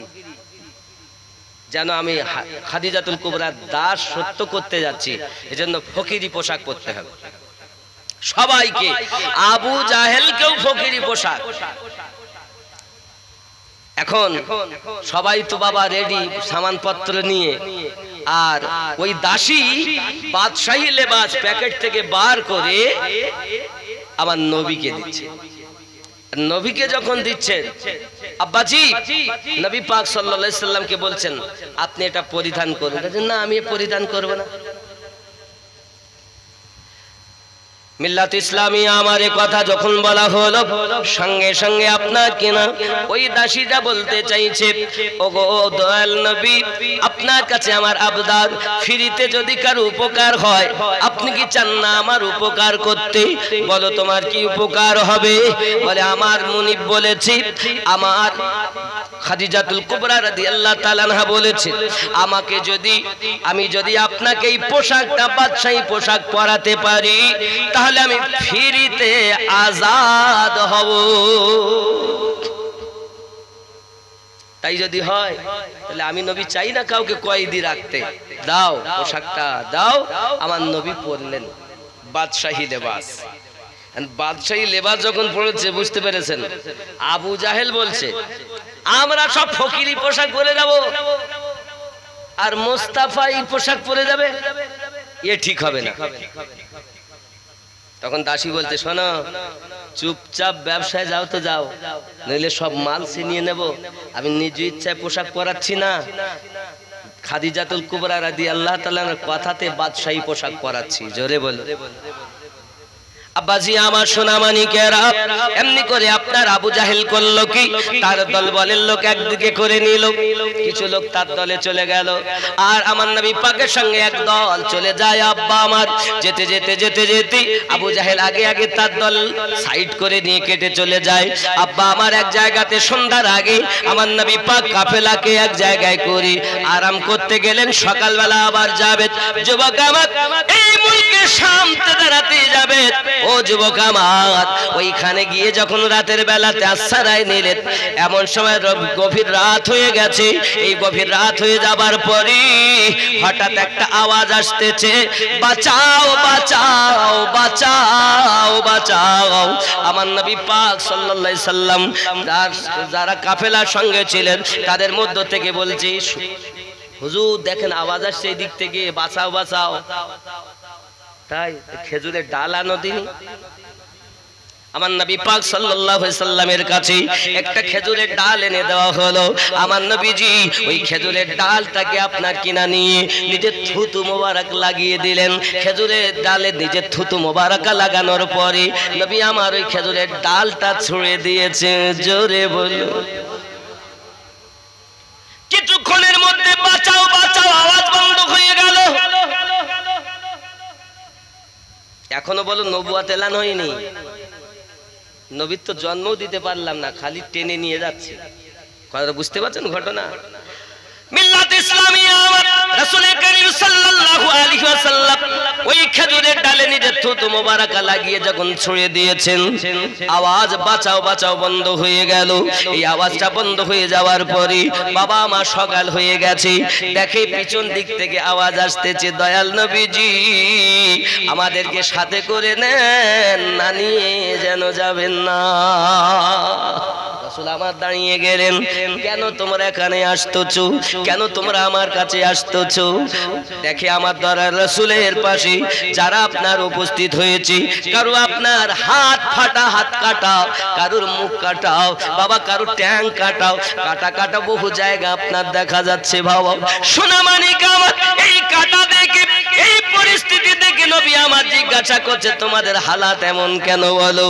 তারা বলছে, ওগো মুস্তাফা, এ যাহা কিছু হয়েছে, আবু জাহেলের সঙ্গে যখন আমরা দল ভাগ করে চলে গেলাম, চলে যাওয়ার পরে আমরা যখন রাতের বেলায় আশ্রয় নিয়েছি, একদল দস্যু এসে আমাদেরকে অত্যাচার করে, মারধর করে, আর আমাদের মালমাত্তাগুলো লুট করে নিতে চায়। আমাদেরকে মারতে লেগেছে, আমাদের হাত কেটে দিয়েছে, আমাদের পা ফাটিয়ে দিয়েছে, এমনি করে মাথা কেটে দিয়েছে, এই রূপভাবে আঘাত করেছে, নাকে মুখে পায়ে হাতে আঘাতের পর আঘাত হয়ে আছে। এমনি করে আমরা বাঁচাও বাঁচাও আওয়াজ করেছি। ওই আওয়াজ করার পরে দেখা গেল একটা খেজুরের ডাল, তার মুখের কাছে নূরের আলো ঝিলমিল করতেছে।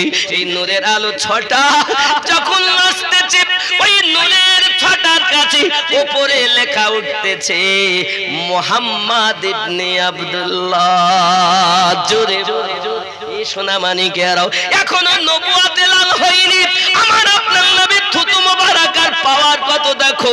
ও যুবকেরাও, তোমরা বলতেছ আমরা নবী মানবো, 40 বছরের পর থেকে আমরা মানবো, 25 বছরের জীবন তোমরা মানতে চাও, আমার নবীজি 63 বছর জীবনটা তোমরা মানতে চাও না। যুবক আমার রাসূল পাকের নবুয়ত এলানের পরে জীবনটা মানতে চাই, কিন্তু আরগুলো তারা মানতে চায় না। যুবকরা আমার এমনি করে যখন ওই কাফেলাগুলো আমার নবী পাককে বলেন, হুজুর দুনিয়ায় আমাদেরকে ছেড়ে যাবেন না, আমাদেরকে দূরে সরাবেন না, দয়া করে মেহেরবানি করি আমাদেরকে একটু আশ্রয় দেন, আমাদেরকে কাফেলার সঙ্গে করে নেন, আমরা আবু জাহেলের সঙ্গে যাব না। আল্লাহুম্মা সাল্লি আলা মাওলানা মুহাম্মদ ওয়া আলা আলি সাইয়্যিদিনা মুহাম্মদ। কোথায় আছেন গো দয়াল নবী আমাদেরকে ছাড়িয়া,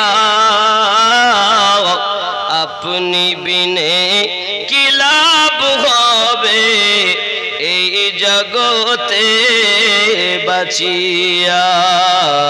আল্লাহুম্মা সাল্লি আলা মাওলানা মুহাম্মদ ওয়া আলা আলি সাইয়্যিদিনা।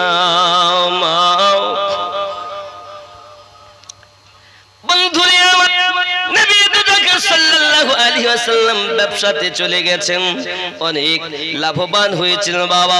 আর যে দাসীকে পাঠিয়ে দেওয়া হয়েছিল, আমার রাসূল পাকের আখলাক চরিত্র, আব্বাজি আমার ব্যবহার দেখে দাসী সব কিছু লিখেও রেখেছে বাবা। যখন আম্মা জান খাদিজাতুল কুবরা রাদিয়াল্লাহু তাআলা আনহাকে আপনাকে এসে শোনানো হয়েছে, বাবা আমার এত লাভবান হয়েছেন, ইতিপূর্বে আম্মা জান খাদিজাতুল কুবরা রাদিয়াল্লাহু তাআলা আনহা কত মানুষকে তেজারাতে পাঠিয়েছেন, কিন্তু এত লাভবান জীবনে হননি যেবার আমার নবী যাওয়ার পরে লাভবান। বন্ধুরে আমার, আম্মা জান খাদিজাতুল কুবরা রাদিয়াল্লাহু তাআলা আনহা দাসীর কাছে সবকিছু শুনেছি। আব্বা আমার মনটা যেন আরো ভরে গেছে। আম্মা জান খাদিজাতুল কুবরা রাদিয়াল্লাহু তাআলা আনহার ইচ্ছা ছিল না যে বিবাহ করব, কিন্তু আমার নবীর জীবন আদর্শ দেখে হযরতে খাদিজাতুল কুবরা রাদিয়াল্লাহু তাআলা আনহা আপনার জীবন জৈবন সঁপে দিলেন।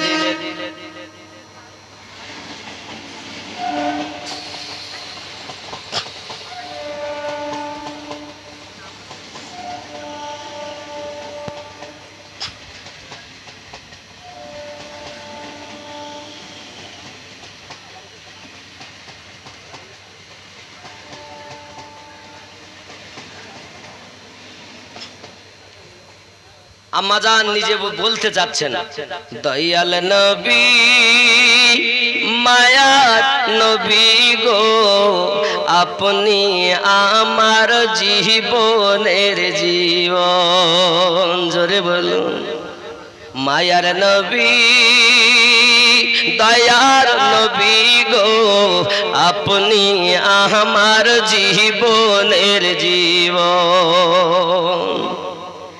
দেখে আপনার মোজেজা ভাগ্যবতী বিবি খাদিজা, সঁপে দিল জীবন আর যৌবন। দয়ার নবী নূরের নবী গো, আপনি আমার জীবনের জীবন।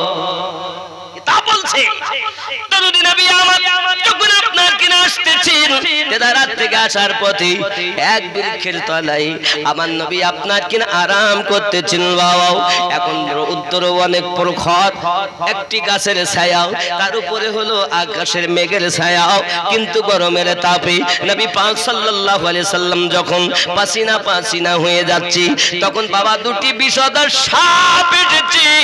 একটি সাপ ফেনা তুলে ডাইনে থেকে বামে যায়, আর একটা বামে থেকে ডাইনে আসি। আব্বাজি, সাপে আমার নবীকে সাহারা দেয়, সাপ আমার নবীর পাহারা দেয়, সাপে আমার নবীকে বাতাস করে। জোরে বলুন সুবহানাল্লাহ।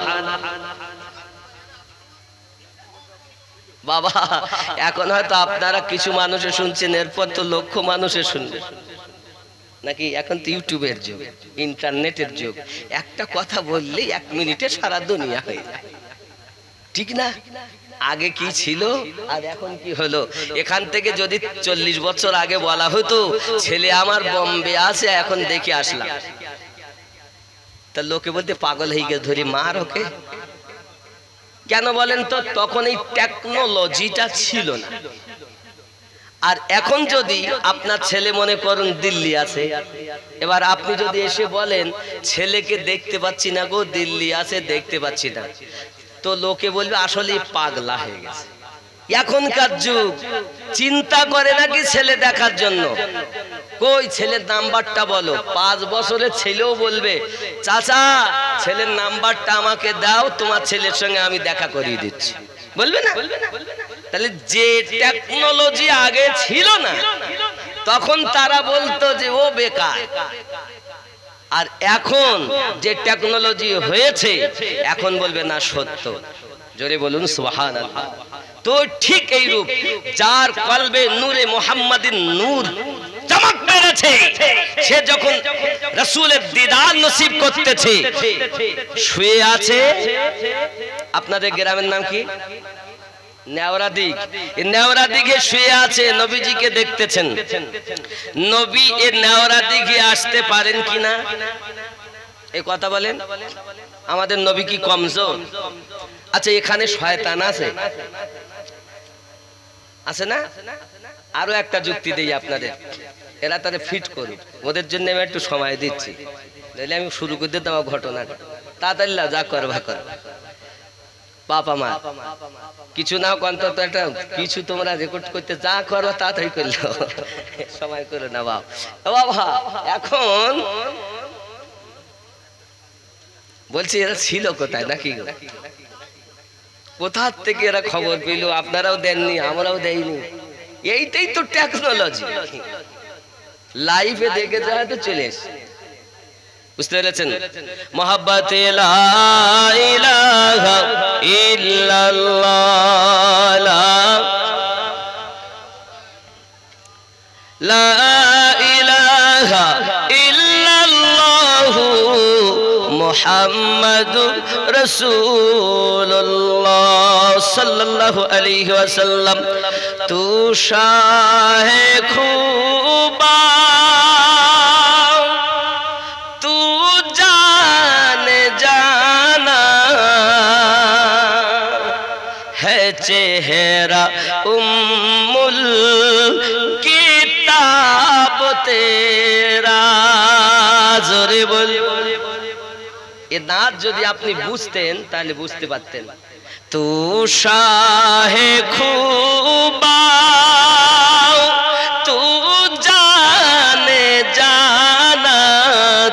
शाहे खूबा तू जाने जाना है चेहरा उम्मुल किताब तेरा ना बन सकी है ना बन सकेगा ना बन सकी है ना बन सकेगा मिसाल तेरी जवाब तेरा तू शाहे खूबा तू जाने जाना है चेहरा उम्मुल किताब तेरा। जोरे बोलूं नारे तकबीर नारे तकबीर नारे रिसालत या रसूल अल्लाह नारे रिसालत। तू शाहे खूबा तू जाने जाना है चेहरा उम्मुल किताब तेरा। तू सबसे अव्वल तू सबसे आखिर मिला के हुस्ने तावाम तुझको।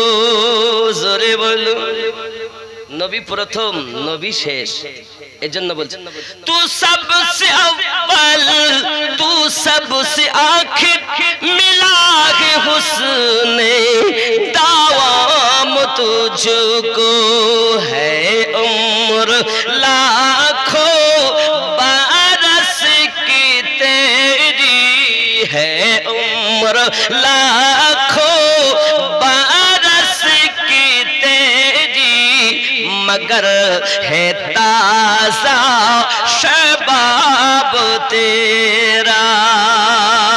तू शाहे खूबा तू जाने जाना है चेहरा उम्मुल किताब तेरा। ना बन सकी है ना बन सकेगा ना बन सकी है ना बन सकेगा मिसाल तेरी जवाब तेरा। जोरे बोलो কি বুঝলেন खुदा की गैरत ने डाल रखी है तुझ पे 70,000 पर्दे। खुदा की गैरत ने डाल रखी है तुझ पे 70,000 पर्दे। जहां में बन जाते तूर लाखों जहां में बन जाते तूर लाखों जो एक भी उठता हिजाब तेरा। तू शाहे खूबा तू जाने जाना है चेहरा उम्मुल किताब तेरा है चेहरा।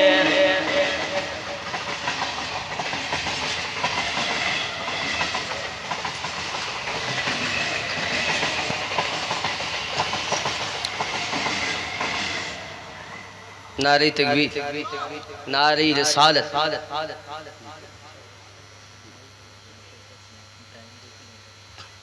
बाबा जनाब मोहम्मद